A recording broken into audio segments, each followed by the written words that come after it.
It is a not quite yet rainy, but looks like it could be a rainy night in the Bay Area. It's so fantastic, the rain we've had in the last couple of days. I found myself today at one point like, oh man, it's raining still. And I should be so excited.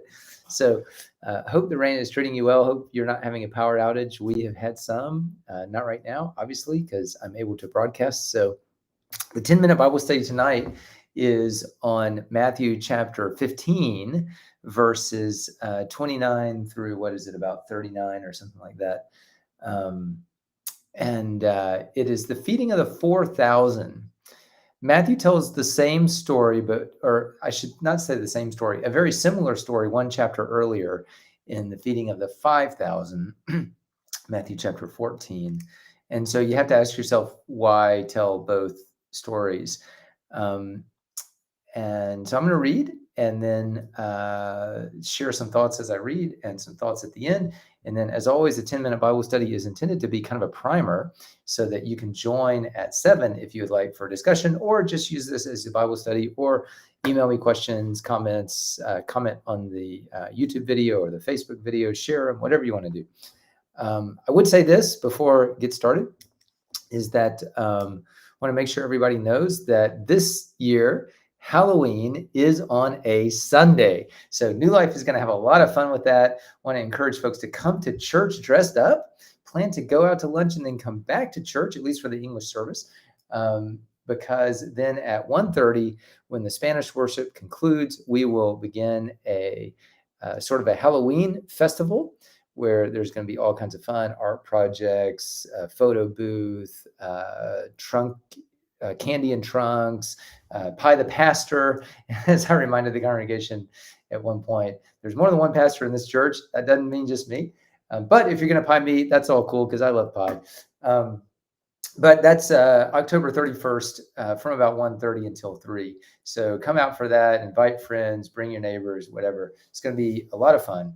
Now, Jesus heals and feeds on the mountain. Matthew chapter 15, verses 29 to 39. It goes like this. After Jesus had left that place, where he was ministering before, he passed along the Sea of Galilee, and he went up the mountain, where he sat down. Great crowds came to him, bringing with them the lame, the maimed, the blind, the mute, and many others. And they put them at his feet, and he cured them. So that the crowd was amazed when they saw the mute speaking, the maimed whole, the lame walking, and the blind seeing. And they praised the God of Israel. So this is fantastic miracle. It echoes some verses in Isaiah chapter 35, where the same exact list of healings occurs. So there's this continuity with the Old Testament doing the same thing that God did then, now. So there's that aspect of it as well. It takes place on a mountain where he's sitting down. I think the last place we saw this was in the Sermon on the Mount, when he went up on the mountain and then he sat down. And the sitting down is kind of a place of honor for the teacher. Up on the mountain is the place where you're close to God. Remember, Moses went up on the mountain to get the 10 Commandments. Jesus went up on the mountain and sat down in order to teach the Beatitudes and the Sermon on the Mount. And now Jesus is going up on a mountain, sitting down, and healing all people's diseases, reminding people of that passage in Isaiah. And then it says this, then Jesus called his disciples to him and said, I have compassion for the crowd, because they have been with me now for 3 days and have had nothing to eat. I don't want to send them away hungry, for they might faint on the way. Now remember, this is one chapter after basically the same story, except in a different context, different location, but the same story in a different location. And Jesus is well, he's suggesting more or less the same thing to his disciples. And the disciples say to him, where are we going to get enough bread in the desert to feed such a great crowd? And you have to wonder at this point, like, don't you remember what just happened? Don't you remember what happened a little while ago? You had a bigger crowd there, 5,000 versus 4,000. And now you're still working kind of one commentator said it's like a scarcity mentality, and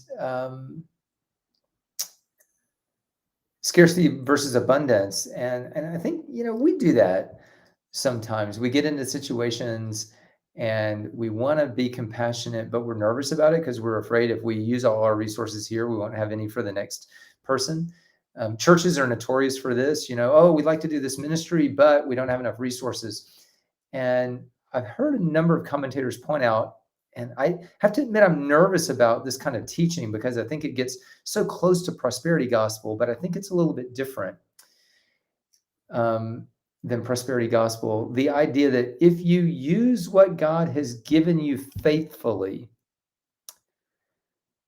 then God blesses you with more so that you can continue to minister, not so that you can be selfish, but so that you can continue to minister.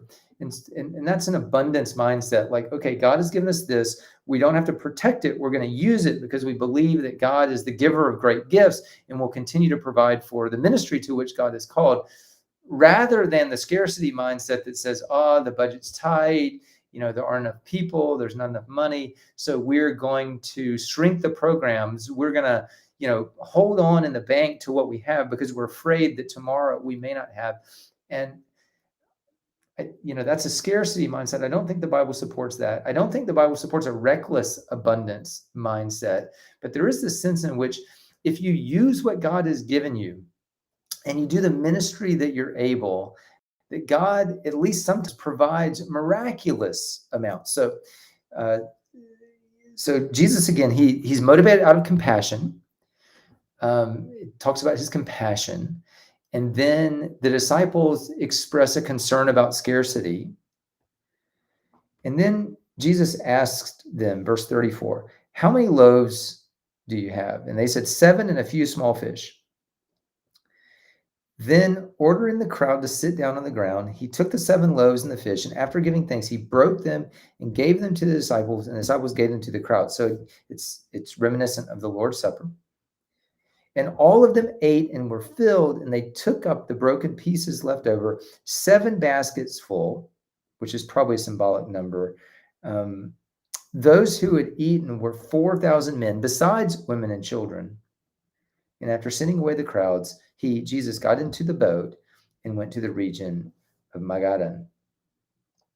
So one of the questions I want to ask is why does Matthew tell more or less the same story twice? Mark tells it twice, and so some scholars believe, well, Matthew's just following what Mark did, but Mark did it differently, and I think the setting is really important here. Mark, the first time he tells the story when Jesus feeds 5,000, Mark puts it explicitly in a Jewish area. The second time, when Jesus feeds the 4,000, Mark sets that one in a Gentile area. And so there is an agenda that Mark has, possibly, of showing that the ministry of Jesus stretches, from the Jews first and then to the Gentiles.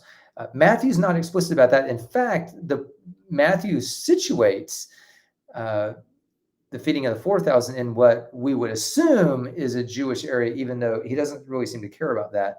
What he does seem to care about, though, is that for Matthew, the setting changes, but it's about altitude. And this is interesting. So the first time in chapter 14, when he feeds the 5,000, he's beside the sea. So he's kind of on a low ground. This time in Matthew 15, he goes up on a mountain, and it's reminiscent of Moses. And so beside the sea is reminiscent of the Sermon on the Mount. I think I said that wrong at the beginning of this video. The Sermon on the Mount wasn't Jesus going up onto a hill. It was Jesus beside the sea teaching that first sermon.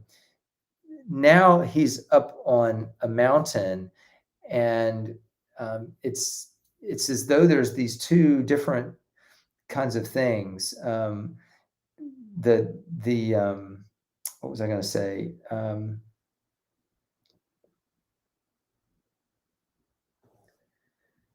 So in the Sermon on the Mount, one way to look at this is the Sermon on the Mount was Jesus revealing God's ways and love through his words and teachings. right? And then you could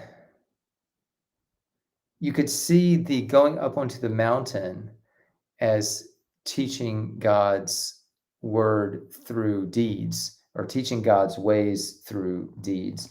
Um, but it's, nah, I don't know. Um, I'm not sure. What do you think? What do you think the difference in the purpose of the settings is? Because it's different from Mark to Matthew. And so I think there may be a reason for that. So that's something to think on. Why up on a mountain versus down by the sea? Um, think on those things. Have a great evening and join us at 7 if you'd like. The Zoom credentials are in the description. God bless and have a great night because we're out of time.